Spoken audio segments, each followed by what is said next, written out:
Hey there, StarCraft fans! It's Falcon Paladin coming at ya with yet another edition of StarCraft 2 Legacy of the Void and a brave noob world. Today it's going to be Warrior versus Unpluks. Here in Oxide, the latter edition, top right-hand corner, it is the red Terran player Warrior. And in the bottom left, it is Unpluks. He is a blue Terran player sporting the Brood War Command Center skin. This was sent to Snipermonkey with the subject of Brave Noob World. If you want me to cast your lower level replay as Brave Noob World, just make sure that it's either silver, bronze, or gold level in the latter, and just send it to Snipermonkey, and he will look them over, screen them, and let me know which ones were the best ones. I think he only got 3 Brave Noob World replays for the last 2 weeks. So, again, this is a good opportunity to have Falcon Paladin cast your replay. So again, send it to Snipermonkey at the email address listed in the description. If you send it to me, I have no guarantee that I will actually send it to Snipermonkey to screen, okay?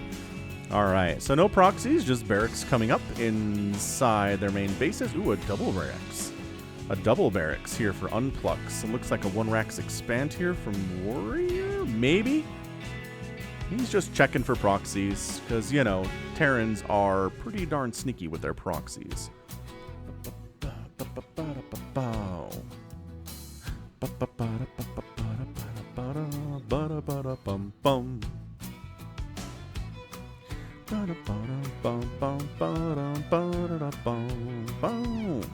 Alright, cool. So not going to find anything because there's nothing to find here, obviously. On the other side, oh, is it 3 racks? Alright, so Brave New World does have some questionable strategies from time to time. Unpluks here is interested in making a ton of Marines and moving across the map and seeing what he can get done with it. Actually, hold on, that is a tech lab. He could make some Marauders with this. This could also just be for Stim or Combat Shield on that tech lab. We'll keep an eye on it. Yeah, but Marine production definitely popping from that barracks number 1. Tech lab used for what? Ooh, and another tech lab. This has got to be Marauders then, right? Or maybe just double upgrades or... Yeah, all right. I guess maybe... 1 base, Mass Marine, Stim Combat Shield timing attack. That's what I'm going to guess we're looking at here. I love the barracks here from Warrior. The SCV trying to scout around. You can poke up the ramp and see what's up. Okay, so 3 Marines are out. That's interesting. Seeing 3 Marines out this early is a little bit of a tell. We're going to have a bit of a Marine attack coming out here. But again, it's the lower leagues. That's Marauders. Okay. So Marauder tech switch here. And into Concussive Shell. Okay, so Stim Concussive Shell, Marine Marauder play. I kind of like it. I honestly kind of feel like it's going to do a lot against the... Like, obviously the Marauders do bonus damage to armored things, which is what a bunker is. So I feel better about this. I feel better about this from Unpluks right now. That he can get something done with the Marauders that otherwise Mass Marine maybe wouldn't accomplish. Starport coming in from Warrior. Oh, man. Getting a Banshee would be insanely good here. If it was Mass Marine, not as much, but against Marauders, insanely good. Additionally, you probably want another Rax. I mean, are you spending your money fairly well? About as well as Warrior is, to be fair. But I think you can support another, maybe 2 more Rax, to be honest with you, if all you're doing is barracks production. And you've got your fully saturated base. More gas income is potentially there if you put another SCV on your refinery, good sir. Not happening. That's cool. All right, what are we doing? Fusion core. Is he trying to make a battle cruiser? He's going to try to make a battle cruiser. It's not going to be out by the time this attack arrives. So I mean, it's 24 to 6 total supply. Warrior feels like he's safe with a bunker at the front with 4 Marines. I think is probably as much as he's going for. A siege tank would help him so much if he started a siege tank now. He has the resources for it. He has the supply for it. He's not producing a siege tank. And Unpluks just wandering up this ramp would be brutal. It would be brutality here for Warrior. Again, rushing battle cruiser in a TVT is fun. Oh yeah, so here we go. Yep, bunker down. Marines super dead. And not even close. Army supply 20 to 2. So, yep, this is really bad for Warrior. All of a sudden, he hasn't... I mean, he's not producing anything but... He's making 3 more... No, he's not. His production tab is empty. So he's going to try to hold here. My gosh, if he had just built a siege tank, he could have avoided all of this, I believe. Alright, so Warrior's only hope here is his battle cruiser, which again takes an eon to build. It doesn't feel like it builds slowly when it pops up in your main base as a battlecruiser rush. If you're on the other end of it, definitely not. But if you're on this end of it, it takes forever. So, alright, so Marine Marauder, just absolutely, this is pretty good. You might be overstimming a little bit. I don't know that you need to stim anymore, my guy. There's nothing for you, I mean, nothing actually dangerous to you at the moment. Alright, so the SCVs, maybe, I mean, they could maybe get a surround done here, but look at him repairing and re-landing. He's just so confident. He's like, we're going to have a battlecruiser out here soon. Oh, get the starport. You can kill it in time. I know killing all these SCVs is nice, because it is. It really is very nice. It is 22-1. Okay, it's 0 SCVs remaining for Warrior. He does have 2 orbitals, though, so he can recover from this. But the battlecruiser is out. Oh, and he's using the Brood War battlecruiser skin. Interesting. You'd think the other guy would be doing this, but no. All right, so battlecruiser operational. Gonna jump on it. I mean, if these Marines had full health, this would be a different story, but they've been overstimmed into oblivion. The Unpluks is using stim without medevac support in situations where he doesn't need stim. I really have to say he doesn't need stim. Dude, if you jumped over here, would that just be GG? If you just jumped over, you gonna do it, Warrior? What are we doing, man? You can't just sit there. Let's go. 10 kills already is not bad. Jump. Jump. He's worried. He's worried about what's over here. You can scan it, though, right?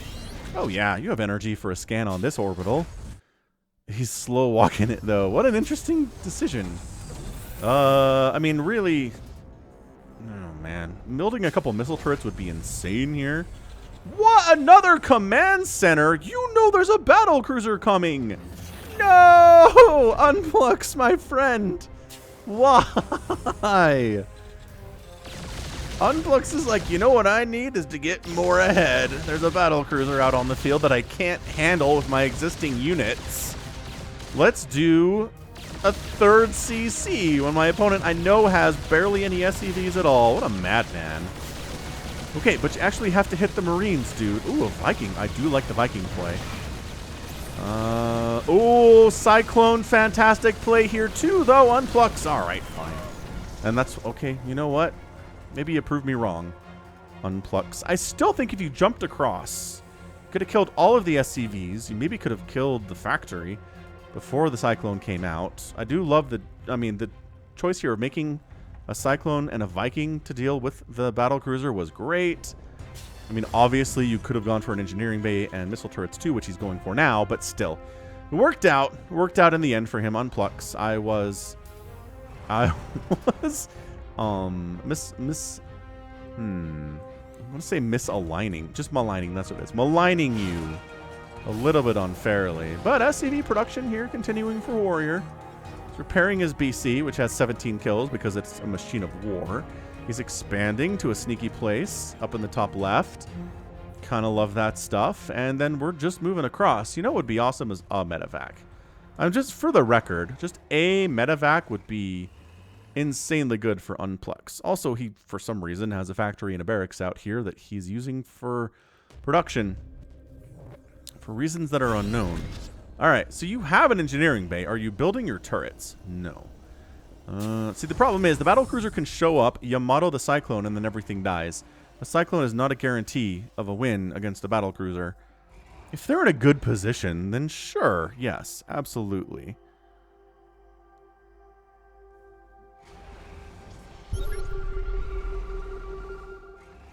Alright, so there's a tank back here, which honestly, everything's so overstimmed. This might work, but the Cyclones are the saving grace. Unless they take 2 direct tank fire shots. Okay, fine, tank down anyway, and yeah, these guys are overstimmed, but guess what? You do full damage, even if you're overstimmed. The battlecruiser is wasting its time on this command center. Decides to jump on home. Kill the Cyclone. Kill the Cyclone. Oh, Yamato the Cyclone. You have Yamato. Okay, doesn't matter. The Cyclone dies because it's not microed well. That would do it. That would do it.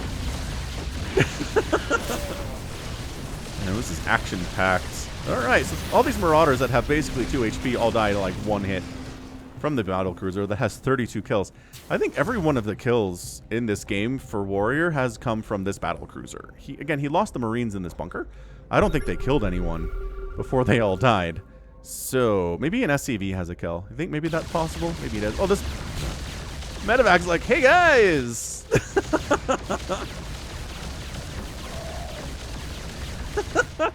I'm here to heal you. And then there's nothing for her to do. There's a Cyclone in the army for Unpluks right now. Spend your cash, dude. That is honestly the biggest lesson of Brave Noob World is spend your cash. Right? If we were producing Vikings and Cyclones and Marines, we'd be feeling so much better about this. But okay, production tab is 1 Marine at a time.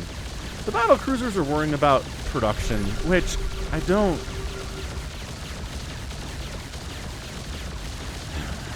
see it. I don't see it happening. Why does this matter? This base is really important for Warrior, though. Like, having this means everything in the world to him. If Unpluks scouted that and killed it, it'd be the end of the world. But Unpluks has a Cyclone for his army. Now he's producing 2 Vikings, a Cyclone, a Marauder, and 4 Marines. That's exactly what you need to be doing, man. In a situation like this, producing, spending all of your money that you're getting with your income advantage because you have 24/7 workers. Your advantage is massive right now, Unpluks. Alright, so, see the Cyclone play. If it was better, if the Cyclone play was better, this battlecruiser would be dead. But it keeps getting too close to the BC. I know it's hard. I'm not saying it's easy to kill a battlecruiser with a Cyclone, but staying out of the range of its fire while using lock-on to kill it and just kind of kiting it while you're doing it, it's a skill you kind of need to develop if you're going to get promoted out of silver, right? Absolutely, yes. Alright, so battlecruiser needs a repair. And we got Cyclone, Marine, Marauder, and Viking. Oh boy, this BC might be in trouble. We need some repair. We do. No, don't repair the barracks. That's a waste of time. Yes.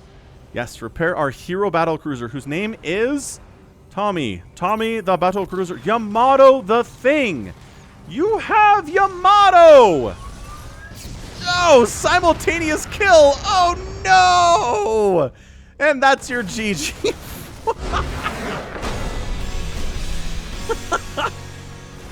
No! Warrior! I don't know if he could have withstood this attack, even after he killed the Cyclone, but if he Yamato's the Cyclone sooner, he doesn't die. He's got some repairing happening. I think maybe he could have held this off. It would have been difficult, but if the SCVs got pulled, the larger problem is this. The larger problem is that it's 25 workers to 8. In favor of Unpluks, and Unpluks is spending his money fairly well. His production tab is actually doing stuff. Right now, he's got medevacs for the first time in the history of the game, a medevac capable of healing stuff if they get hurt. Oh, but that is so painful. What a fun little TVT. That was fun. They don't have to be 20 minutes to be fun, right? I don't think that's the case at all. Brave Noob World, though, always an entertaining time. Always get weird situations. Weird situations. You'll never see a pro game where the defender just gets caught pants down by a single base attack and has a battlecruiser pop that totally saves his butt. That's just not. You will not see that in TVTs featuring Maru and Clam and TY and Innovation and Beyond, right? No, never going to happen. But here, in Brave Noob World, absolutely. So hit that like button if you enjoyed that match. That was a ton of fun. Wow. All right. So end of the day, resources lost 4,000 to 5,800. Warrior did lose more, obviously, which makes a lot of sense. 43 SCVs. That's a lot of SCVs to lose. Unpluks only lost 5 SCVs in the game to lose 22 Marines and a barracks, but otherwise, you know, moderately unscathed. The Cyclones could have ended the game sooner, but once again, this is Brave Noob World. We're not going to have elite level Cyclone control. So that's fine. I can roll with that. I'm not going to complain too much. But yeah, end of the day, Unpluks doesn't actually kill his opponent with his one base attack, but has a decent follow-up. How often do we see that in lower level games? There's a one base attack that feels like maybe this is the only thing this player knows how to do, but then is able to expand, able to make additional production facilities and use those, respond to the battlecruiser that Warrior was building. That was good. They were all good things. Unpluks has decent instincts and decent knowledge of what he needs to do. It's just a matter of executing a little bit better. Maybe some better micro would be nice. And yeah, again, the Cyclones would have won the game faster, but that's okay. Whew. All right. Fantastique. that right there is gonna be it from me. This has been Falcon Paladin coming at ya with yet another edition of StarCraft 2 Legacy of the Void and a brave noob world. Go ahead, hit that like button, hit that subscribe if you like what you saw and what you heard today. You can also catch me on Twitter, Facebook, Patreon, and Twitch, all at /Falcon Paladin. And until next time, as always, thank you so much for watching. You take care of yourself.